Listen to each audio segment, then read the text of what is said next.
এখন বিকেল 5টা বাজে। কৌশিকীকে নিয়ে যাব নাচের ক্লাসে, কিন্তু হঠাৎ বাইরের আবহাওয়াটা চেঞ্জ হয়ে গেল। এত গরম ছিল, তা মুহূর্তের মধ্যে পাল্টে গেল। বাইরে পড়ছে ঝমঝম করে বৃষ্টি। কালকে আপনাদের বলছিলাম কি গরমটাই না পড়েছে, আর আজ দেখুন একদম আকাশ ভেঙে বৃষ্টি হচ্ছে। আজকে আমাদের ঠিক ছিল নাচের ক্লাস থেকে আমরা 3 জনে মিলে নাটক দেখতে যাব। জানেন তো, কদিন ধরে এত গরম পড়েছিল যে গাছগুলো আজকে একটু জল পেয়ে যেন শান্ত হলো। নাচের ক্লাস তো আর যাওয়া হলো না।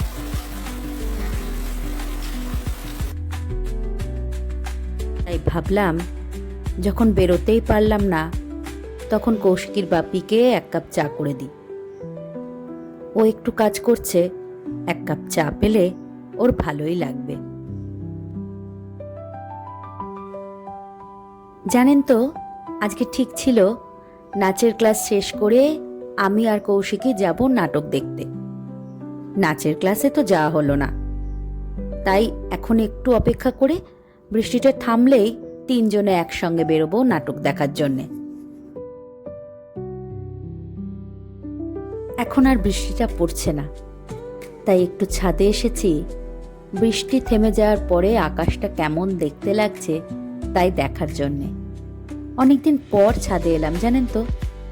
ছাদে আসলে মনটা কেমন একটু হালকা লাগে।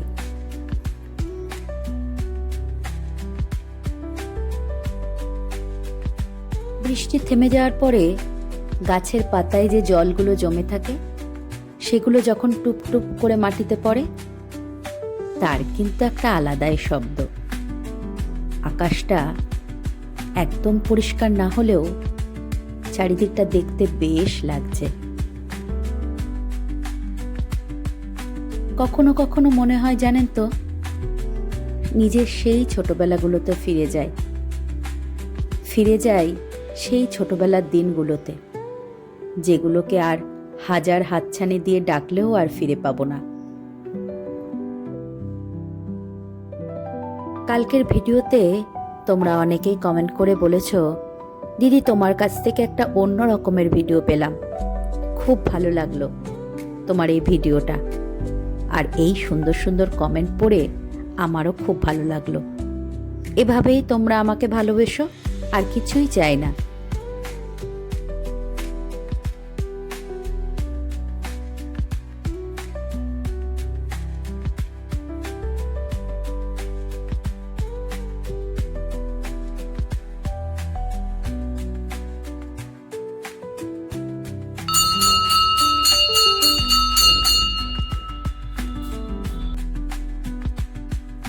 কদিন ধরে ঠাকুর ঘরের ধুনোটা ফুরিয়ে গেছে, তাই আজ আর ধুনো দিতে পারলাম না। ধূপকাঠি জ্বালিয়েই ঠাকুরকে আরতি করে নিলাম। বাইরে এই বুদ্ধ মূর্তিটা আমাদের কিছুদিন আগেই করা হয়েছে। দেখলেই যেন মনটা কেমন শান্ত হয়ে যায়।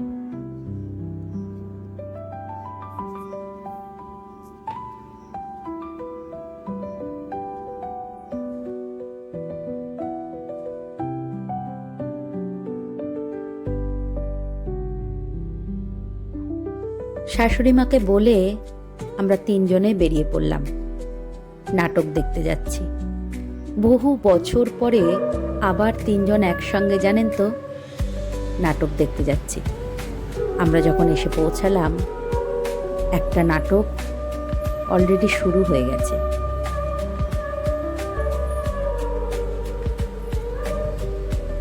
আমি না খুব ছোটবেলা থেকেই কৌশিকীকে, সেটা যেরকম সাংস্কৃতিক অনুষ্ঠানই হোক না কেন, নাচ গান বলুন বা নাটক বলুন, সেই অনুষ্ঠানে নিয়ে যাওয়ার চেষ্টা করি।